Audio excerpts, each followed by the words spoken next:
Welcome back to the podcast history of our world. Chapter 53, Chandragupta Maurya and Son. Take heart, listeners, that as we move further along with our tour of ancient South Asia, that the details become less and less murky, and more historical evidence emerges. Yeah, there's still plenty of lore and legend to sift through, and include in this podcast, but for now, let's dive right into where we left off. Alexander in the west, and Dhanananda, the greedy low-born king, controlling the rest, namely a big swath of land from Bengal to the Punjab. The Nandas had certainly done their fair share of expansion, much like the previous kings of Magadha, and at some point in the mid-4th century they turned their war machines north, back to the foothills of the Himalayas, to conquer the Mauryas. They're a small but influential clan of Kshatriyas, believed to be an offshoot of the Shakyas, the tribe of Siddhartha Gautama.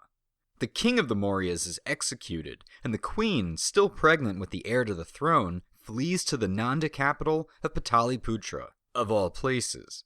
I'm not quite sure why this was considered the best place to go. Maybe it was done for political asylum? Or refugee status? Maybe it was to hide where no one would actually think to look. Well, around 340 BC, she takes up residence with a group of herdsmen and peacock tamers, where she gives birth to her son, Chandragupta Maurya. A little linguistic side note for you, the Hindi word for peacock, Maur, comes from the Sanskrit word Mayura, both of which have a lot of similarities to the clan name Maurya, spelled Moriyya, which becomes Maurya, spelled Maurya.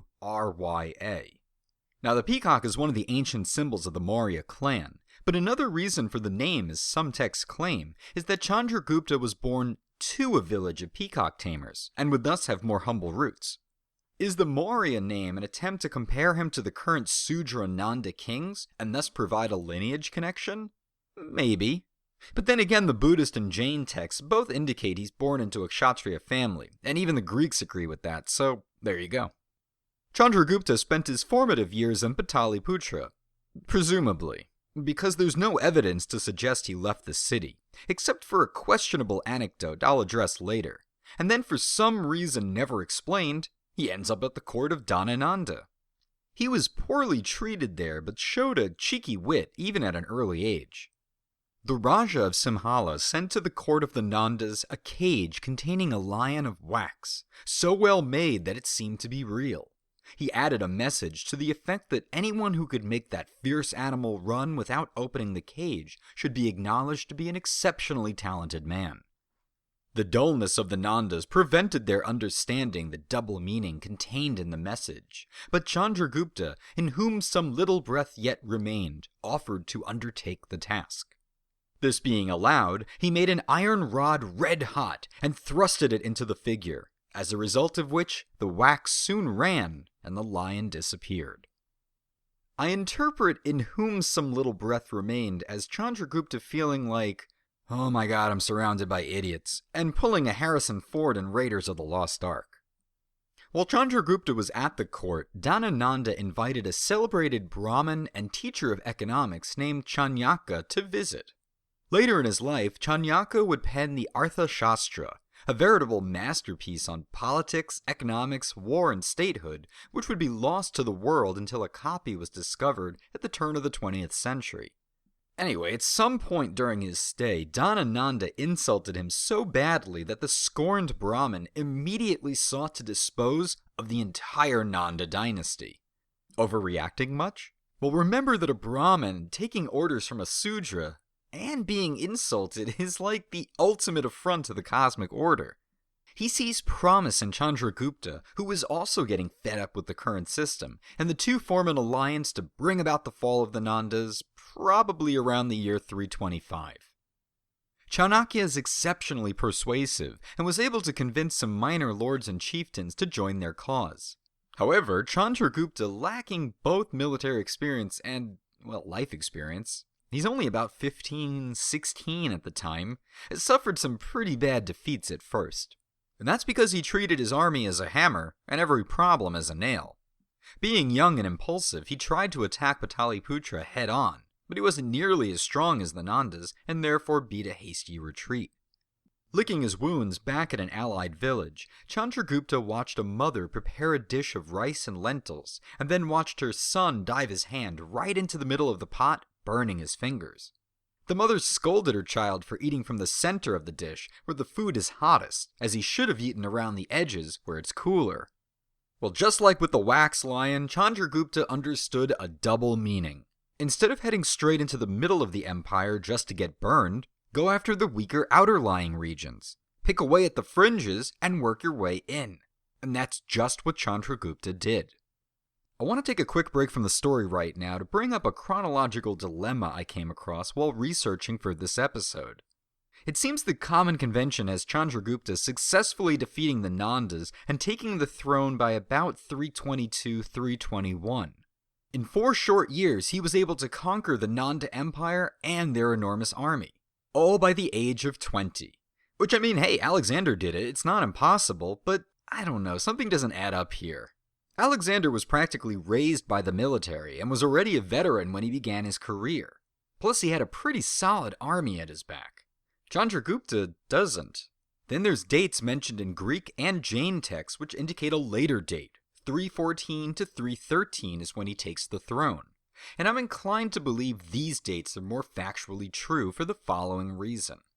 Buddhist and Jain literature both agree that Chandragupta conquered the Nandas only after he had taken over northwestern India, i.e. the Punjab region, which he couldn't have done until about 316 because of some tricky business with the Macedonians, which I'll now talk about. Alexander the Great dies in 323, and pretty shortly after that his whole empire begins to fracture apart, as various generals vie to carve out a piece of the pie for themselves. We'll talk about these successor kingdoms as we approach them in later episodes, but let's focus on what happened to Alexander's Indian conquests first. The Punjab region was rife with problems from day one. The locals hated these foreign masters, and conversely, the Macedonian Greek commanders hated ruling a problematic land so far from home. Tensions are high all around, and with the bubbling anger reaching a critical point, the Macedonian officer-appointed satrap of the Indus ends up being murdered by his own mercenary troops.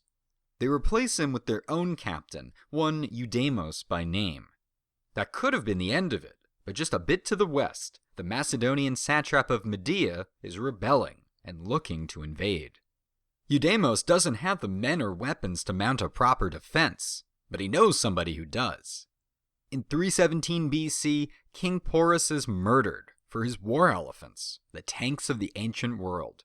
The Indian king had been loyal to Alexander even in defeat, and had been made defender of the border with India proper. But his death was all that was needed to ignite the flames of revolt. Chandragupta seized on this popular anger and led the region to successfully expelling Eudemos and his army, executing any remaining Macedonian and Greek officers. By 316, the Punjab was his. Chandragupta had his first territory. From there, he embarked on a 2 to 3 year campaign against the Nandas, picking away at the border regions, working his way into the heart of the empire, Pataliputra. Again, it's a pretty short amount of time, which has led many a head-scratching as to how he did it. It's known that the people were tired of the Nandas' high taxes and cruelty, so there might have been local uprisings. Chanakya, his Brahmin compatriot, continued to convince both lords and people alike to join Chandragupta's cause, but one text I read seems to indicate he may have also hired Greek and Macedonian mercenaries. Hey, there's no shame in that, you do what you gotta do, and by 314 they had made it to the heartland. In one final battle, it's reported that all 9 of the remaining Nanda heirs fell. Without the family name, the Nanda Empire is crushed. The Magadha kingdom is vanquished, and Pataliputra belongs to Chandragupta in 313. The next 15 or so years are spent consolidating an administrative base, rebuilding an economic system, implementing a successful bureaucracy. You don't want to hear about that. You want to hear about the sequel to India versus Macedon. This time, it's personal. Chandragupta certainly wanted to expand on the original Nanda holdings, and while southern India seemed an attractive opportunity, there are certain geographical features that make it difficult to pass through. So he looked at the path of less resistance out west beyond the Punjab. It was easier to get there, but this meant he'd have to deal with someone much more than just some mercenary usurper. He'd be in direct confrontation with Seleucus Nicator, or Seleucus the Victor. By 305 BC, Alexander's empire had split into 4 competing kingdoms, 5 if you count Epirus, and the largest by far was Seleucus's, which spread from Asia Minor through Mesopotamia and Persia to the Indus River, and he was looking to expand further east. So in that year 305, his army and Chandragupta's clashed in what was no doubt a monumental battle. I say no doubt, but there's no detailed account of what went down. All we have is hearsay and guesses, and judging by what happened next, we can assume that Seleucus got his butt royally handed to him. A peace treaty is signed where Seleucus cedes 4 territories that make up mostly modern-day Afghanistan, eastern Iran. He also agrees to leave behind an ambassador in Pataliputra and marry off one of his daughters to Chandragupta to prevent any further hostilities between the 2 empires. All that from losing just 1 battle. That's how you know it must have been pretty bad. But Chandragupta doesn't let Seleucus go away empty-handed. He gives him a parting gift of 500 war elephants. A magnanimous gesture that would actually play a deciding factor in a future battle for Seleucus in Syria. Not too shabby for Chandragupta.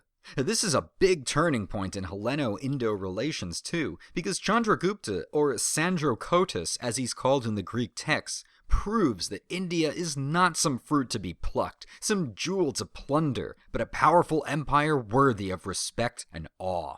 And he as emperor is the equal of any Greek. Well, no, not quite. No self-respecting Greek or Macedonian would ever consider a foreigner their equal. In fact, Plutarch records a story of how a younger Chandragupta, back when he was a refugee fleeing from the Nanda Empire, meets Alexander the Great in Taxila and tries to encourage him to conquer the Nandas and take India. Totally plausible, right? Sure, help yourself to my country. What do we Indians know about running India? I know Rudyard Kipling won't be born for another 2,000 years, but here's a poem some nice man in a telephone booth left for me. You should read it. Anyway, the upshot is in order to rationalize losing to a totally foreign enemy, they invent a little historical apocrypha of Chandragupta meeting Alexander. That's all. In the next few years, Chandragupta becomes more interested in Jainism, and while only in his 40s, does something exceedingly rare for emperors. He abdicates the throne to become an ascetic monk. While he certainly began his life as a devout Hindu, something about the Jain way of life not only convinced him it was right, but that he should give up everything he had fought and bled for. He was so committed to this new life that while wandering through southwest India during a famine, he followed the examples set by Mahavira and starved himself to death in 297. But while South Asia lost a great emperor, it did not lose the empire, and a year beforehand his son Bindusara had taken the throne. He's called Slayer of Enemies in both Sanskrit and Greek, probably because he added new lands to his dad's empire, now rightfully called the Mauryan Empire, including most of the Indian peninsula. His empire stretched from the Bay of Bengal to the Arabian Sea, although Sri Lanka and some southern Dravidian states were not part of it, and Kalinga in the northeast was still a holdout. Bindusara kept up diplomatic relations with the Seleucid Empire, although Seleucus was now dead and his son Antiochus was in charge. A story exists that Bindusara requested a shipment of Greek figs, wine, and a philosopher as a token of friendship. Antiochus responds, "The figs and sweet wine we will send you, but it is not lawful for a sophist to be sold in Greece." That's all I got. It might have gotten a chuckle out of an ancient audience, or maybe you chuckled, but I don't know how we should react. Let's just smile and move on. In 272, he dies, and yeah, I'm skipping ahead because there's almost nothing written about Bindusara. Nearly 25 years of rule, and all we get is a weird anecdote. But he did have sons, many of them, and he did have a favorite, the Prince Susima, or Susham. Never mind that the boy is arrogant and rude, and there are reports coming in that the revolts in Taxila are due to his incompetence. The boy has promise. While the court ministers don't think so, they believe that there is a far greater contender for the Mauryan throne amongst the sons of Bindusara. A young man of great strength and vision who's already shown himself a capable administrator and warrior. If anybody should be emperor, it should be him. Except there are these rumors. Nothing proven, really, but there are these rumors that the boy has a violent streak about him that would make a Rakshasa blush. But it's okay if our new emperor has a little temper. All the monks and Brahmin priests will keep him in line. It's not like he's gonna go off and commit genocide or anything. Right? Oh, what a tale. And next time we'll hear all about the complicated life and times of Ashoka the Great on the podcast History of Our World.